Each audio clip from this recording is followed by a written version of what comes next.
Merci, Madame Grégoire. La parole est à Monsieur Patrick Hetzel pour le groupe Les Républicains et pour 5 minutes.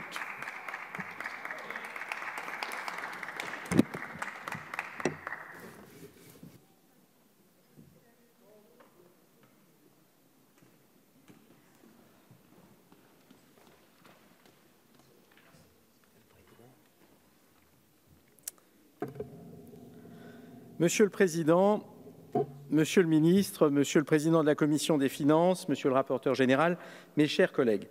Il s'agit ici d'aborder l'évaluation de nos politiques publiques et je voudrais en profiter pour mettre la focale sur la question de la justice. Vous n'êtes pas sans savoir que le gouvernement nous a vanté les mérites de sa loi de programmation pluriannuelle concernant la justice et nous a notamment indiqué qu'un véritable tournant numérique avait été pris par la chancellerie et la justice judiciaire. Du coup, en prenant un peu de recul, on s'aperçoit que l'un des effets collatéraux de la pandémie de la Covid-19, c'est qu'elle a permis de soumettre la justice judiciaire à un véritable crash test, grandeur nature, concernant le véritable niveau d'information et le véritable niveau d'informatisation et de performance numérique.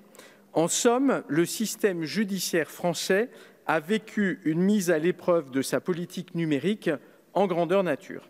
Cela a permis de révéler où se situaient les failles du système et, hélas, nous n'avons pas été déçus pour le formuler ainsi.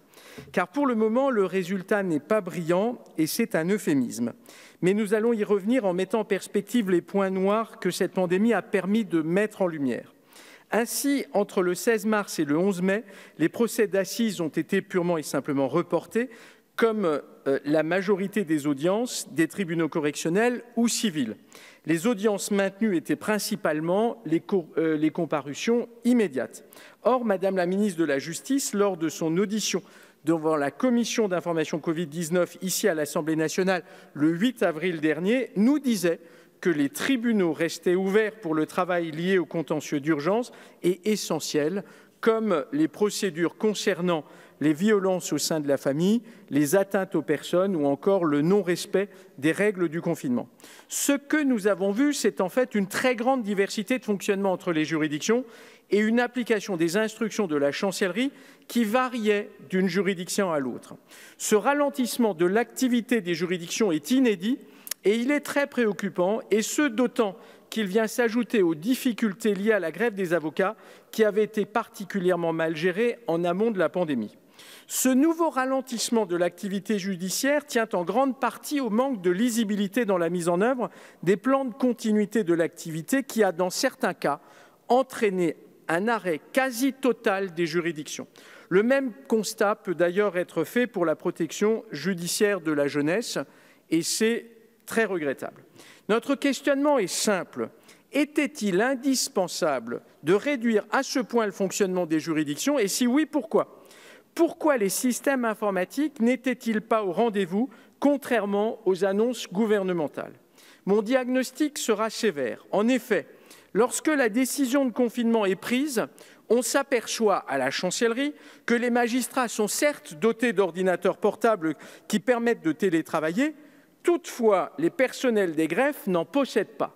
En urgence, la chancellerie fait distribuer 300 ordinateurs portables aux 13 000 greffiers.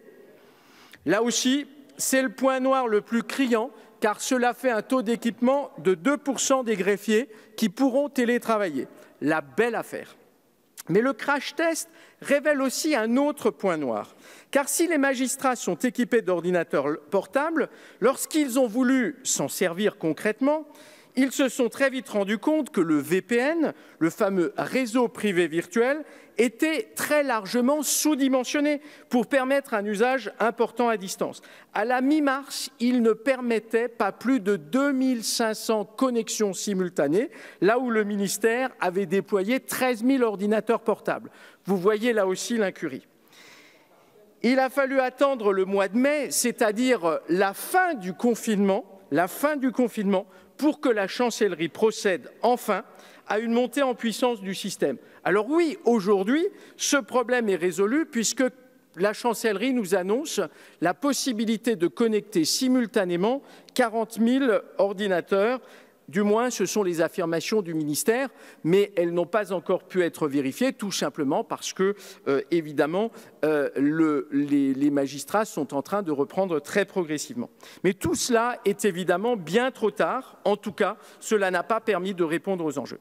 Autre point noir qui reste à régler, ce sont les applications informatiques de la chaîne civile. Contrairement à celles utilisées pour la chaîne pénale, elles ne fonctionnent qu'à partir des postes informatiques en juridiction. En d'autres termes, les retards ont bien continué à s'accumuler massivement pour la chaîne civile. Il y a donc deux problèmes qui méritent d'être relevés ici. D'une part, il faut désormais s'attaquer efficacement à ce chantier pour permettre de traiter les dossiers de la chaîne civile en distanciel. Et d'autre part, il faut mettre en place un véritable plan de résorption des retards accumulés. Pour conclure, je voudrais dire ici qu'il est paradoxal de voir que la chancellerie s'occupe davantage des questions liées à l'intelligence artificielle, allant jusqu'à publier un décret sur le sujet en pleine pandémie, ce qui est un scandale absolu, plutôt que de se concentrer sur le cœur de ses missions, tout mettre en œuvre pour que des technologies de l'information et de la communication soient au service d'une justice proche de nos concitoyens. Vous l'aurez compris, les marges de progression restent bien réelles. Je vous remercie. Il faut conclure. Merci, Monsieur Hetzel, vous l'avez fait. J'avais fait la même chose, Madame Grégoire.